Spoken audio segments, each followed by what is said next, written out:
at some point in my life, I'm gonna marry Shane Wilson. This is the person I'm supposed to be with. This is just, he's the one. I don't know. What kind of sweethearts are we? Nerd camp sweethearts. Nerd camp sweethearts. It's more enduring bond comes from that, you know, in high school. Hi, I'm Jess Manners. Hi, I'm Shane Wilson. And this is the story of how we met.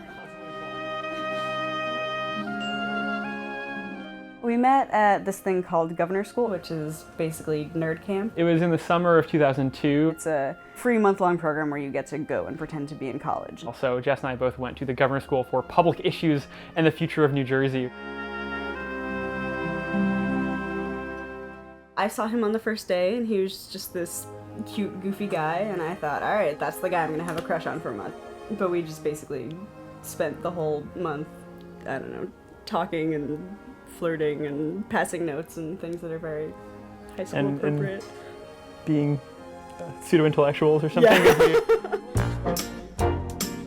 After the program, we kept in touch for a while. My best friend and his best friend got tired of the ridiculous flirting. So we both kind of readily gave in, and then it kind of admitted to each other this is what was going to happen all along. I didn't want to date him during high school. I sort of figured what would happen is we would start dating and then it would just fizzle and then I'd lose my best friend, and I didn't want to risk that. And so I was just really nervous our first date, but I remember we were sitting on the couch and our knees touched and I was sort of like, okay. This is okay. This is okay. Not so much this is okay, but like this is different. Like this is okay. Like we don't have to stop this from happening. Yeah. The knees may touch.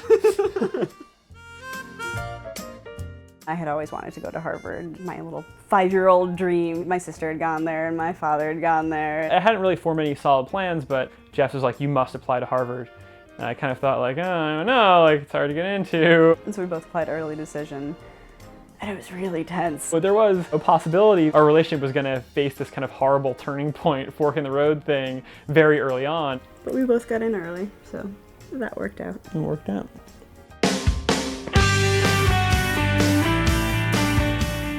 He actually proposed sooner than I thought he would. I had this idea that if you hadn't proposed by, I guess, this Thanksgiving, then I was going to propose to you. How embarrassing. I know. I nipped that in the bud. Jane wants a detailed breakdown of the ceremony. It was actually a week before my birthday, and I was at my parents' house. They have this front door, and I decided it was more official and kind of seemly if I would go there, so I rang the doorbell. Which was weird because, I mean, we've been together for so long that there's no need for that formality, and normally he'd just come around the back.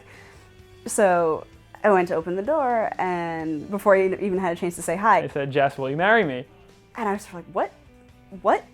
You know, just sort of stunned. And I was like, yeah, you want to get married? And then I sort of vaguely saw out of the corner of my eye that he had a box in his hand. And I think I said something about, you know, oh, don't worry, like it's just cubic zirconia or something like that. And I sort of half heard that, and I thought, oh, it's plastic. Oh, this is a weird joke. Okay, he's just joking. I was like, no, it's not a joke, it's not a joke. And then I realized that he wasn't joking, and that I should probably give him an answer. And so I said, of course. And then You licked my face.